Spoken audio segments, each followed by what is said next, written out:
Gloria Watkins lived in her house on Birchwood Lane in Memphis for 38 years.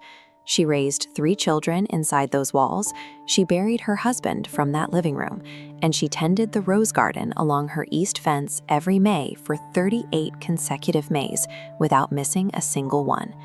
By the time she retired after 3 decades as a special education teacher, her daily routine was completely intertwined with the neighborhood. She volunteered at her church on Tuesdays, hosted a book club on alternating Thursdays, and walked the local streets every morning at 7:15. Her life was deeply and happily rooted in place. Her neighbor on the left side, Patricia Odom, had lived there for 14 years. Over that decade and a half, they had settled into the comfortable, informal rhythm of longtime neighbors.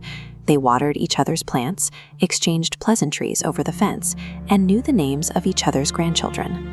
Because of that comfort, Gloria gave Patricia a spare house key in 2016 before leaving town for a week to visit family.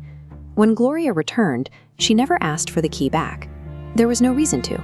Patricia was her neighbor, and Patricia was trusted. A home's security rarely collapses from a forced break-in. True vulnerability usually begins much earlier, with the quiet handing over of a key based entirely on unverified trust. In October 2023, Gloria went to the hospital for a planned hip replacement.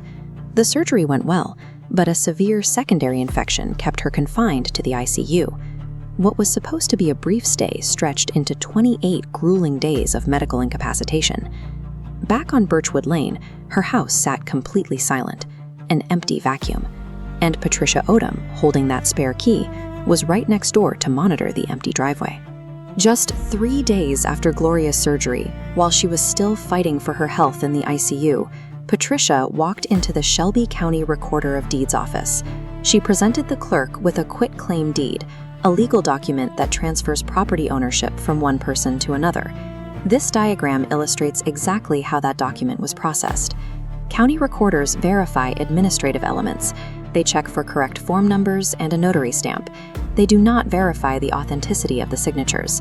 As we see here, the deed slides directly into the county database, bypassing any signature verification entirely. The clerk stamped the document, recorded it, and legally transferred Gloria's home to Patricia Odom. 3 decades of physical roots, memories, and property taxes can be erased in seconds by a single piece of forged paper slipping through a blind administrative system.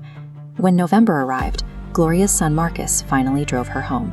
She had been looking forward to her own bed and her own kitchen for 10 days, but as Marcus pulled up, they found an unfamiliar car parked in the driveway. Gloria, moving slowly, and assuming it was a visitor for Patricia next door, walked up to her front door. She pushed the handle. It was completely unlocked. She stepped inside and looked toward her own kitchen. Standing there was a woman she had never met, calmly pouring coffee into a mug. The stranger looked up at Gloria and asked, "Can I help you?" Gloria told the woman to get out of her house, but the stranger didn't flinch. She introduced herself as Denise, Patricia Odom's daughter. She informed Gloria that her mother had legally transferred the property to her, she had the documentation to prove it, and Gloria had no right to be there. This is the specific psychological violence of deed fraud.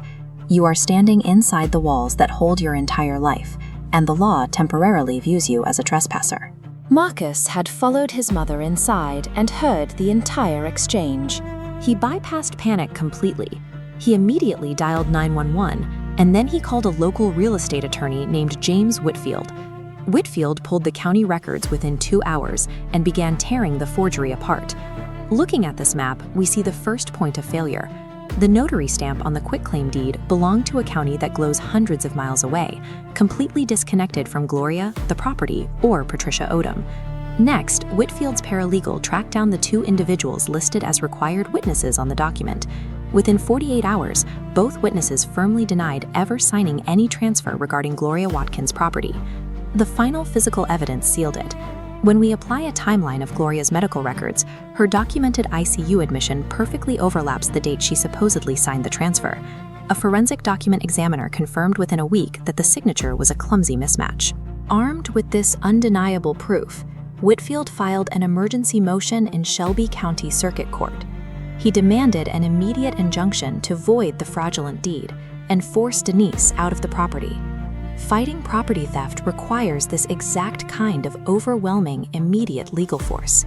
You have to shatter the illusion of ownership before the squatter has time to entrench themselves in the court system. The court granted the emergency injunction within 72 hours. Denise was served and forced to vacate the property immediately. 16 days after the theft was discovered, Memphis police arrested Patricia Odom and charged her with first-degree forgery and identity theft. When the case went to trial the following spring, Patricia pled guilty on the second day of proceedings. The judge sentenced her to 6 years in state prison. Gloria finally returned to 4410 Birchwood Lane on a quiet Saturday morning. She walked through her empty kitchen, stepped out into the crisp November air, and stood quietly by the dormant rose bushes along the east fence. The legal system can hand you back a voided deed, but reclaiming the psychological safety of your own house requires you to actively transition from a victim into a protector. Gloria changed her locks, changed them again 3 months later, and eventually installed a digital deadbolt with a code she rotates every 6 months. Gloria started with the physical hardware. The spare key Patricia had used was rendered useless the day Denise left, but the strongest armor she added was digital. Marcus enrolled her property in Shelby County's free alert system. As we see in this model, it creates a digital shield around the property record. If anyone attempts to file a document referencing Gloria's address, the system issues an immediate email notification before the filing can quietly take root. Most county recorder offices across the United States offer this exact preventative service for free, yet the vast majority of homeowners are entirely unaware it exists. Gloria refuses to let her family share that vulnerability. She sat down with her 14-year-old granddaughter and taught her exactly how to navigate the county website, ensuring the next generation knows how to set up alerts for their own family properties. If you own a home, you need to execute 3 steps right now. 1. Search your county recorder's website and verify you are the current owner of record. 2. Sign up for your county's free property alert notification service. And 3. Never give a spare key to anyone without a verifiable reason, and always change your locks after an extended absence. True security in the modern age requires us to replace blind, neighborly trust with active digital vigilance.